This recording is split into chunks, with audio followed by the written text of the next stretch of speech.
"Security, remove her." My father said it inside the Kennedy Space Center visitor complex, standing beneath a giant photograph of a rocket launch, surrounded by astronauts, engineers, senators, contractors, and cameras. He did not shout. He did not have to.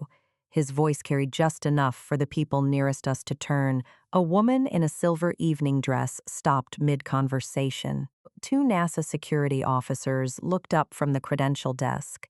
My younger brother, Elliot, stood beside my father in a Navy suit with a little mission pin on his lapel, trying hard not to smile. And I stood there, holding my badge in one hand, wearing a simple black dress under a cream blazer, wondering how my own father could look at me in the middle of the place I had dreamed about since childhood and still see someone who did not belong. "Dad," I said quietly, "please don't do this here." His eyes narrowed. "Do not call me that in front of these people." That sentence hurt more than the security comment. These people, the engineers, the astronauts, the directors, the powerful donors, the contractors who shook his hand because he owned a small aerospace parts company that had spent years trying to win NASA attention. Here, in this room, he did not want a daughter.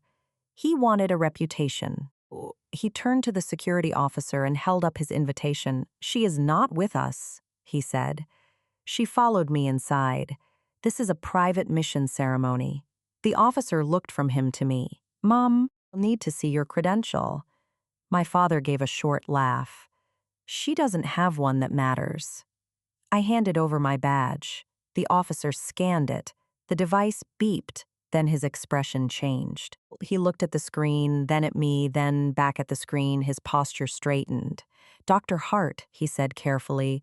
"One moment, Mom."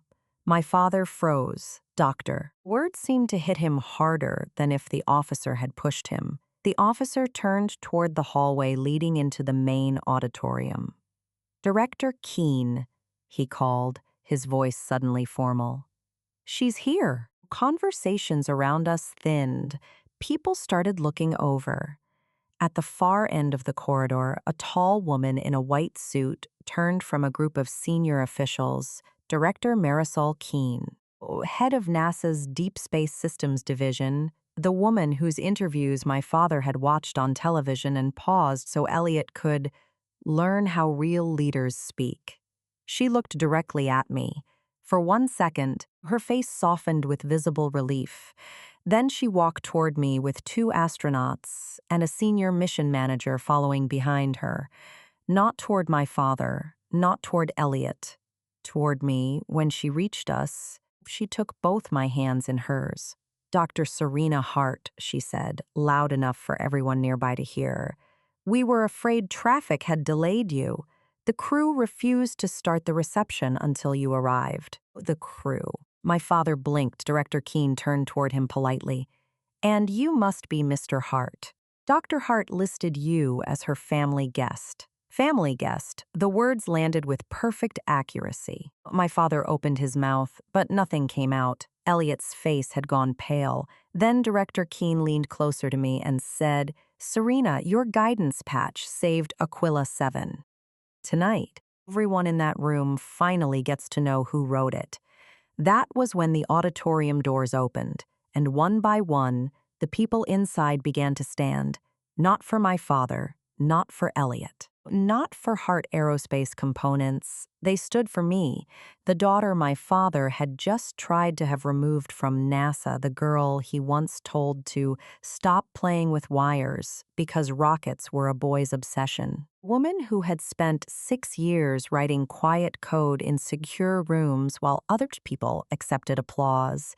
And as my father watched the whole room rise to its feet, I felt every year behind me return like a launch countdown finally reaching 0, because moments like that do not begin under bright lights. They begin in childhood bedrooms with glow-in-the-dark stars stuck to the ceiling, in garages where daughters are told tools are not toys, in kitchens where sons are called the future while daughters are told to be realistic. My name is Serena Hart. I am 37 years old, and for most of my life, My father believed the sky belonged to my brother. My father, Douglas Hart, owned Hart Aerospace Components, a small but respected parts supplier outside Huntsville, Alabama. The company made precision brackets, sealed casings, sensor mounts, and tiny machined pieces that most people would never notice, but without which bigger machines could fail. He loved that world, not the quiet accuracy of it, the prestige. The photographs of rockets, the dinner invitations, the possibility that one day a NASA official might shake his hand and remember his name. On the wall of his office hung a framed poster of a Saturn V launch, signed by 3 retired engineers. Under it was a photograph of my father and my younger brother Elliot, wearing matching Hart Aerospace jackets at an industry expo. There was no photograph of me. That was not an accident. I noticed things like that early. Children always do. I was the first child. For 3 years, my father tried to call me his little star. Then Elliot was born, and suddenly the language changed. Elliot became the future. Elliot got toy rockets. Elliot got model kits. Elliot got invited to the shop on Saturday mornings to learn the business. When I asked to go too, my father said, "You'll get bored." I never would have. I was the child who took apart flashlights to see how the switch worked, the child who drew planets in the margins of math homework, the child who taped cardboard fins onto empty paper towel rolls and threw them from the porch to test stability. My mother, Helen, would laugh and say, "Serena, one day you're going to launch something through my window." My father would sigh and say, "Your brother is the rocket kid," as if curiosity could only belong to one child at a time. When I was 10, I built a small radio receiver from a library book and scraps I found in my father's shop. I remember carrying it to him with both hands, proud enough to shake. "Dad, listen. I can pick up weather signals." He barely looked up from an invoice. "Don't touch equipment without permission." I used scraps. Scraps are still inventory. Then Elliot came in holding a plastic shuttle model with one wing glued crookedly, and my father's whole face changed. "Now that," he said, "is a future engineer." I stood there with my little radio humming static in my hand and learned a lesson I would spend years trying to unlearn.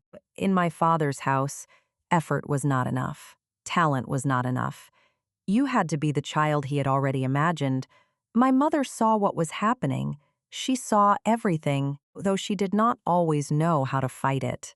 She was a school librarian, the kind of woman who believed books could open windows in locked rooms. Every Friday, she brought home something for me, books about planets, woman mathematicians, space probes, the Apollo guidance computer, Katherine Johnson, Margaret Hamilton engineers, with names my father never mentioned at dinner.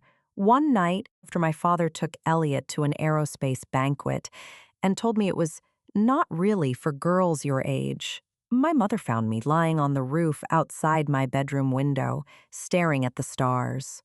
She climbed halfway out, terrified but determined. "Serena Hart, if you fall off this roof, I will bring you back just to ground you." I almost smiled. She sat beside me carefully. Below us, crickets sang in the dark. Above us, the Milky Way stretched like someone had spilled salt across black velvet. "Why doesn't Dad think I can belong there?" I asked. My mother took a long breath. Because some people mistake tradition for truth. That doesn't answer the question." "It does," she said softly, "but it does not make it hurt less." Then she pressed a library book into my hands. "Hidden Figures. Read this," she said, "and remember that being unseen is not the same thing as being unimportant." That sentence became part of me. Being unseen is not the same thing as being unimportant. I repeated it through middle school when teachers asked Elliot about rockets and asked me about art projects.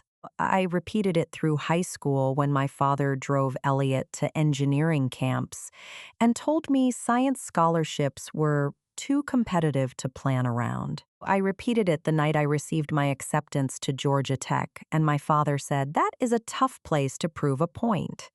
A point. Not a dream, not a future. A point at dinner. I told him I had earned a scholarship. He nodded like someone hearing a weather report. Elliot, who had barely passed calculus, was leaving for a private aviation management program that cost nearly triple my tuition. My father called it an investment. My scholarship, somehow, was a risk. "Serena," he said, "you are smart. No one denies that. But aerospace will eat people alive if they enter it for the wrong reasons." "What are the right reasons?" He looked at Elliot. "Instinct. Passion. Legacy, that word again. A bridge built only toward my brother. I left for college with 2 suitcases, my mother's books, and a small silver necklace shaped like a star. She gave it to me at the bus station. "Don't shrink," she whispered. I tried not to. College was hard, not because I lacked ability, because freedom is heavy when you have spent your life being doubted. In my first semester, I called home after earning the highest score in a dynamics exam. My mother cried with pride. My father asked if Elliot had called me about his internship interview.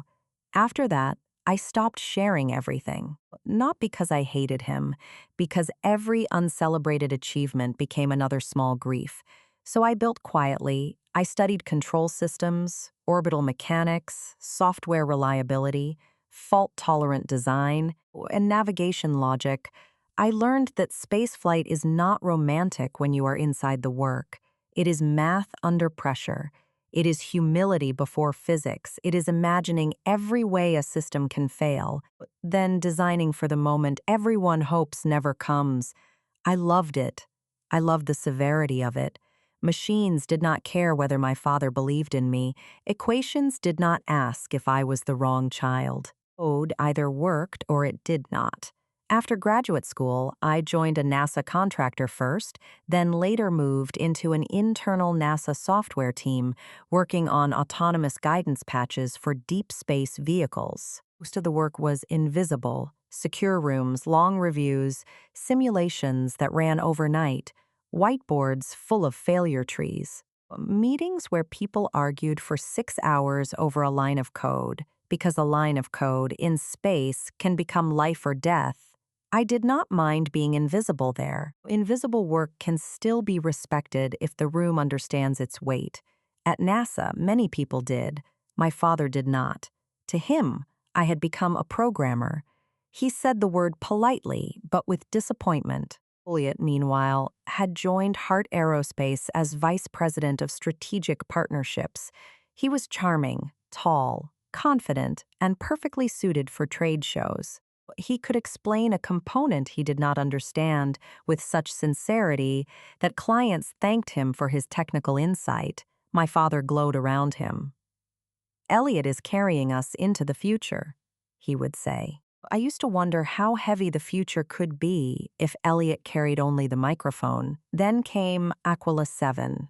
Officially, Aquila 7 was a long-range lunar research mission testing new autonomous navigation sequences and emergency return profiles. Unofficially, it was years of arguments, exhausted teams, budget pressure, redesigns, political attention, and the terrifying knowledge that 3 astronauts would trust a machine we had helped teach how to come home. My team's work focused on a guidance recovery patch. It was not glamorous. It was not the part of the mission that got headlines. It was a contingency layer, designed for the rare event that primary navigation data became corrupted during a high radiation exposure or communication delay. The patch analyzed conflicting sensor inputs, rejected impossible data, rebuilt a safe attitude estimate, and recommended a corrected burn window. In simple words, it helped a spacecraft remember where it was when the universe lied to its instruments. My supervisor, Dr. Alan Cho, once called it a parachute for math. We laughed, then we kept testing. For 18 months, my team pushed that patch through every scenario we could imagine: sensor drift, star tracker failure. Solar interference, partial thruster response, radiation noise, bad timestamps, data ghosts. Once in a review, a senior contractor complained that our fault cases were too pessimistic. I said, "Space is not offended by pessimism." Dr. Cho laughed so hard he spilled coffee. The line followed me for months. Aquila 7 launched on a bright morning with cameras pointed at the sky and millions of people watching online. My father held a launch party at Hart Aerospace because one of his company's minor mounting assemblies was used in a ground support system tied to the mission, not on the spacecraft. Ground support, useful, yes. Historic, no. But he rented a tent, invited local reporters, and placed Elliot in front of the cameras as if he had personally designed the moon. I was in mission support that day, wearing a headset, watching numbers climb.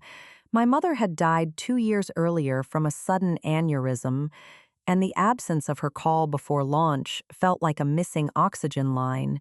Still, I carried her star necklace in my pocket. Launch went beautifully. For days, the mission unfolded according to plan. Then, on day 6, during a high-radiation event and attitude adjustment sequence, the navigation system began rejecting clean data and accepting corrupted data in a pattern nobody wanted to see. At first, it looked like noise, then drift, then conflict. Then the spacecraft was no longer certain enough of its orientation to execute the scheduled burn safely. In mission control, silence has different textures. There is focus silence, routine silence, fear silence. This was fear silence. A burn at the wrong angle could push the spacecraft into a dangerous trajectory. Waiting too long could close the safest return window. Communications were delayed enough that real-time correction was limited. The crew stayed calm because astronauts are trained to sound calm while impossible things happen. My hands were cold. Dr. Cho looked at me. "It's your patch." I knew what he meant. The contingency layer had never been used live under these exact conditions. No simulation is ever the same as the moment. But that is why we had built it. Not for confidence, for necessity. I pulled the latest diagnostic data. The primary system was arguing with itself. The patch recognized the pattern, rejected 2 corrupted input clusters, reconstructed a probable attitude solution, then generated a burn correction recommendation that looked wrong at first glance because the safe answer did not match human instinct. A senior flight dynamics officer frowned. "That angle seems aggressive." I checked the math, then again, then a third time. My mouth went dry. It is aggressive because the timestamp drift is worse than the primary estimate shows. Are you sure? Nobody should ever answer that question lightly in mission control. So I said, "I am sure enough to put my name on it." Dr. Cho looked at the flight director. "We recommend executing the patch solution." Seconds became years. The flight director gave the call. The crew executed. For several long minutes, all we had were numbers and prayer. Then the trajectory corrected. Aquila 7 stabilized. The return window reopened. Someone behind me exhaled a word I will not repeat. The room did not erupt. Not right away. Mission control does not celebrate while the spacecraft is still far from home. But Dr. Cho placed one hand on my shoulder and squeezed once. That was enough. 3 days later, Aquila 7 came home. The world saw parachutes, ocean recovery, smiling astronauts, press conferences. They heard phrases like autonomous guidance recovery and software resilience. They did not hear my name. That was fine. At least I told myself it was fine. My father called after the splashdown. For one wild second, I thought maybe he knew, maybe someone had told him. Maybe he had seen my name in an internal leak, a technical note, anything. He said, "Did you see Elliot on the local news?" Looked sharp. I sat in my apartment with the TV still showing the crew recovery footage and my mother's necklace in my hand. "Yes," I said. "I saw. They mentioned Hart Aerospace 3 times." This could be big for us. For us, I closed my eyes. I'm glad. You sound tired. I am. Well, that's what happens when you stare at screens all day. Looked at the astronauts stepping safely onto the recovery ship. Yeah, I said. That must be it. The official review took months, then came the award decision. NASA would hold a private but high-profile ceremony honoring the Aquila 7 crew, mission teams, and contributors whose work ensured the safe return.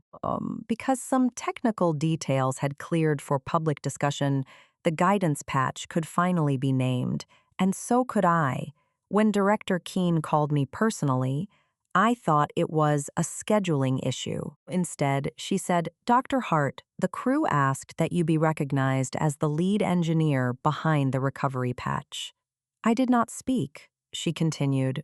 One of them said, and I quote, "Want to shake the hand that brought us home." I sat down slowly. There are sentences the heart cannot stand up through. The invitation allowed 2 family guests. My mother was gone. I sent one to my father. Maybe that sounds foolish. Maybe it was. But some daughters keep one last unopened door inside them. I called him that evening. "Dad, NASA is holding a ceremony for Aquila 7. I'm being recognized." He paused. "Recognized how?" "For my guidance software work." "That's nice." Nice a word people use when they do not understand scale. "I can bring a guest. I listed your name." His tone changed immediately. "At NASA? Yes. Will there be senior people? Yes. Media? Some." He cleared his throat. "Well, I suppose I should come. Elliot will want to be there too." Elliot was invited through Hart Aerospace Contractor Group. That pleased him. Of course it did. In his mind, the event became balanced again. Elliot on one side, me on the other. As he did not yet understand there would be a front of the room. The day of the ceremony, I arrived early, but parking and a credential issue delayed me outside the main building. By the time I reached the corridor, my father and Elliot were already near check-in. They looked like a magazine spread about respectable men. My father in a charcoal suit, Elliot in navy, wearing Hart Aerospace pins. My father saw me and frowned. "You're late. Good to see you too." This is not the kind of event you drift into casually. I know exactly what kind of event this is. Elliot smiled. "Relax, Sefrina. Dad's nervous. Big day for the family company." I looked at him. "The family company?" He tapped his mission pin. Hart Aerospace supported Aquila 7, barely. His smile thinned. My father stepped in. "Do not start. Not here." The line moved. A reporter near the credential desk recognized the Hart Aerospace logo and asked Elliot a question about supplier contributions. Elliot answered smoothly. My father beamed. Then the reporter looked at me. "And you are?" Before I could answer, my father said, "My daughter. She works in software." Works in software, as if I fixed printers. I said, "Dr. Serena Hart, NASA Guidance Systems." The reporter's eyebrows lifted. My father's face hardened. "Serena," he said, lower now. "Don't make this awkward." I introduced myself. "Always have to overstate." "Overstate? You are here as my guest. This attention is not about you." For a moment, the corridor sound faded. I looked at the man who had taught me the shape of dismissal so well I could recognize it in any language. Then I said, "You don't know why I'm here." He gave the small laugh, the one from childhood. "Security," he said, turning toward the desk. "Remove her." And now you know what happened next. The scan, the officer's face, Director Keene walking toward me, the words "family guest," the doors opening, the room standing. My father learning in public what he had refused to learn in private. When I entered the auditorium, the applause rose like engine fire. The Aquila 7 crew stood in the front row. Commander Leah Morgan, whose voice I had heard through delay and static during the emergency, pressed one hand over Hart. Pilot Javier Cruz smiled with tears in his eyes. Mission Specialist Dana Okafor saluted me awkwardly. Half joking and fully sincere, I almost fell apart right there. Director Keene guided me to the front. My father and Elliot followed at a distance, their names placed in the guest section behind mine. My father stared at the seat card, guest of Dr. Serena Hart. I do not think he had ever seen his name attached to mine as a secondary detail. The ceremony began with the crew, then the flight director, then the mission teams. A short film showed Aquila 7 drifting against black space, the Earth bright and distant behind it. It showed mission control during launch, the crew inside the capsule, the recovery ship. Then the screen changed to a simplified animation of the navigation anomaly. Director Keene stepped to the podium. "Most people think spaceflight is saved by dramatic moments," she said. "Sometimes it is. More often, it is saved years earlier by engineers who imagine failures before they happen and build quiet answers no one wants to need." My throat tightened, she continued. "During Aquila 7, the mission encountered a guidance anomaly that threatened the safe return window. The recovery solution came from a contingency patch written and led by Dr. Serena Hart." The room turned toward me. All at once, like sunrise, slow recognition moving across faces, Director Keene smiled. "Dr. Hart once wrote in a review memo, 'Space is not offended by pessimism.'" A laugh moved through the room. Dr. Cho, seated 2 rows over, pointed at me like he had been waiting for that line to become public. The director went on. "That pessimism, or as we call it in engineering, disciplined imagination, gave Aquila 7 a way home." Then Commander Morgan took the podium. She held the edges for a moment before speaking. "When you are in a spacecraft and the numbers stop agreeing with each other, you do not think about awards. You think about your crew. You think about Earth. You think about every person who built something you are now trusting with your life." Her voice shook slightly. "We trusted Dr. Hart's work. We are standing here because it held." The room stood again. This time, I could not stop the tears. Not loud tears. Just enough to blur the lights. Walked to the stage when my name was called. Director Keene handed me the mission medal. Commander Morgan hugged me. Not politely, like someone closing a circle. "Thank you for bringing us home," she whispered. I wanted to say something profound. All I managed was, "Thank you for trusting the patch." She laughed through tears. Engineers are not always good at emotional dialogue. After the ceremony, people approached me in waves. Astronauts, engineers, students, administrators, a retired flight controller who told me my failure model reminded him of the Apollo era. A little girl in a blue dress who asked if girls could write code for rockets. I knelt to her height and said, "Girls already do." Her smile nearly broke me. Across the room, my father stood silent, Elliot beside him, stiff with embarrassment. Eventually, my father walked toward me alone. He stopped a few feet away. For once, he did not seem to know what to do with his hands. "Serena," he said. I waited. I didn't know. I looked at him. "You didn't ask." The sentence landed quietly. He nodded. His eyes moved to the medal, then to the astronaut speaking near the stage, then back to me. "You saved them?"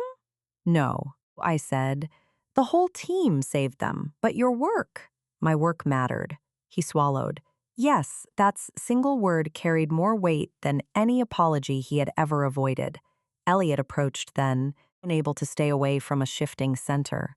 "Serena, look," he said. Nobody knew the patch was that big a deal. I turned to him. "I knew," he flushed. "I mean from the outside. That is the problem with only respecting things when they become visible." My father closed his eyes, not because I had embarrassed him, because he understood I was not only talking to Elliot. For a moment, I saw him as an old man instead of an unmovable wall. Older, confused, ashamed. A man who had spent his life admiring rockets, but missing the daughter building the math beneath them. "I'm sorry," he said. Words were low, private. Too late for the girl on the roof. Too late for the radio receiver. Too late for every dinner where Elliot was called Legacy.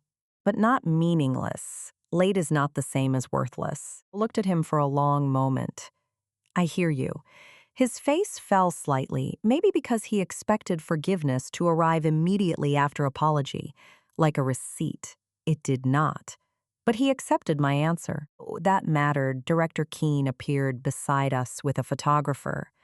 Dr. Hart, would you like a family photo? The question was kind enough to include choice. I looked at my father, then at Elliot, then at the mission medal in my hand. For years, I had wanted a photograph on my father's office wall. I had wanted evidence that I belonged in the family story. Now, I understood something. I did not need his wall anymore, but maybe his wall needed the truth. Yes, I said. We stood together under the mission banner. My father on one side, Elliot on the other, me in the center for the first time. The camera flashed later. That photograph would appear on NASA's website. The caption read, Dr. Serena Hart with family after receiving recognition for Aquila 7 guidance recovery leadership. Father printed it, framed it, placed it in his office under the old Saturn V poster. Then, 2 weeks later, he sent me a photograph of the wall. The picture of him and Elliot at the expo was still there. Mine was beside it now, same size, same frame. Under it, he had placed a small engraved plate. Being unseen is not the same thing as being unimportant. I sat at my desk, staring at the photo until my eyes blurred. He had found the sentence in one of my mother's old books, or maybe she had left it somewhere for him. I like to think she did. My relationship with my father did not magically heal after NASA. Real life is not that obedient. He still stumbled.